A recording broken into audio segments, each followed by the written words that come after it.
Dans l'intérêt de la République, l'ONG Planète Paix lève le ton et dit non à la pensée de la mort, de la violence en milieu scolaire et universitaire en Côte d'Ivoire. Créée le 4 mars 2007 en période trouble, l'ONG Planète Paix décide d'agir en écrivant « Tu diras non à la violence ». Ce document d'une 50aine de pages livre le secret d'un combat contre la violence. Pour l'organisation, la paix, c'est l'absence de tout ce qui brise, tue la gaieté et la tranquillité du cœur, siège de l'épanouissement de l'homme. Fin de citation. L'initiative de cette coalition se déroule pour la première fois en Abengourou entre les 15 et 16 février 2008. L'ONICI et les autorités avec ses composantes assistent un groupe de jeunes déterminés à construire une nation de paix. Pour Achille Komoué, président de Planète Paix, il faut maintenir la flamme de paix et l'entretenir. Consciente du rôle de la jeunesse, Planète Paix décide d'accentuer les efforts de paix dans les écoles et les universités.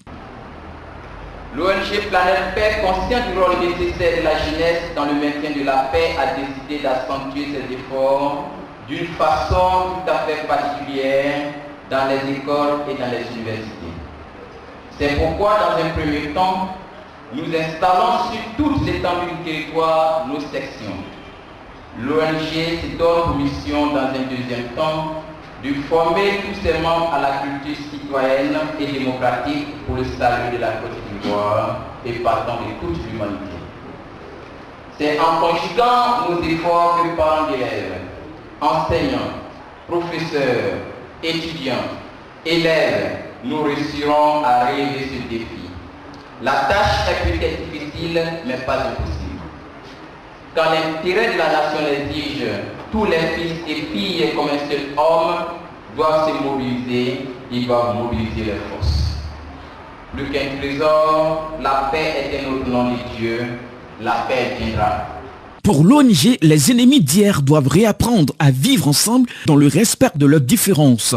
Il ajoute, aujourd'hui, la politique nous apporte une promesse de paix, mais la vraie paix reste à construire. Il insiste que l'objectif commun est l'instauration d'une université ou d'une école de paix, car la violence handicape notre système éducatif. Il constate que les apprenants et leurs maîtres se livrent à des scènes de violence pendant que leurs cours se déroulent dans des conditions inimaginables. Comment livrer ce noble combat contre la violence en milieu scolaire et universitaire? Sa réponse se résume en 2 mots. Agir pour faire cesser les actes de violence. Le professeur Kobe Assa fait une communication sur la violence en milieu scolaire et universitaire. D'entrée de jeu, le professeur Kobe Assa emprunte plusieurs axes majeurs. D'abord, la violence est le caractère de ce qui se manifeste, se produit ou produit des effets avec force, intense, extrême et brutale. Ensuite, la violence est le résultat de la démission globale de la société, ce qui fait reculer l'école publique de 2 générations. En résumé, le professeur Kobe Assa ouvre un axe de réflexion pour une paix durable dans la société. À mon avis, c'est une prise de conscience qu'il y a quelque chose qui ne va pas et que les étudiants maintenant se sentent suffisamment mûrs pour pouvoir prendre le taureau par les cornes et puis chercher des solutions eux-mêmes. Comme je disais au cours de la conférence, ce sont des acteurs potentiels du changement. Ils sont aussi responsables de ce qui se passe, mais c'est un problème qui est global. Donc ce que j'ai essayé de leur faire comprendre, c'est de prendre leur propre responsabilité pour résoudre la part du problème qui leur incombe. Et sinon c'est un problème global, l'État, la société, les enseignants, tout le monde, nous sommes tous responsables de cette violence. On s'adresse à l'ensemble des étudiants. C'est déprimant de voir que notre pays, qui a plus de 50% des étudiants de l'UMOA, de l'espace UMOA, est en train de reculer.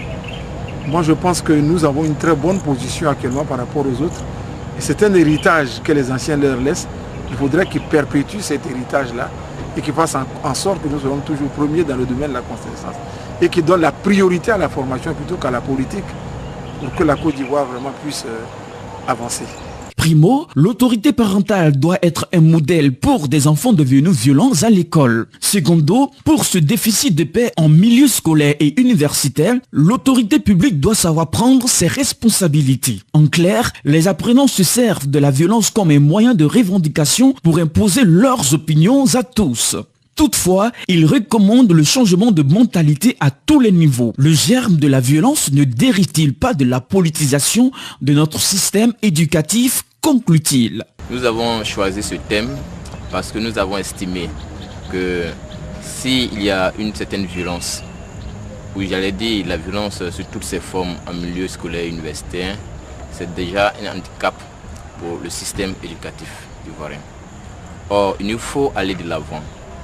Aller de l'avant voudrait que nous pacifions le milieu scolaire et universitaire pour permettre aux apprenants et aux enseignants de jouer leur rôle.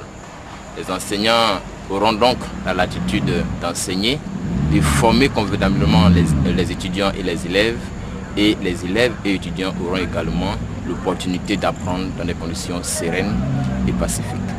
Il faudrait également que tous les étudiants, sans distinction aucune, contribuent à leur façon à l'effort de paix. Les enseignants, la société civile, chacun doit apporter sa paix à l'édifice.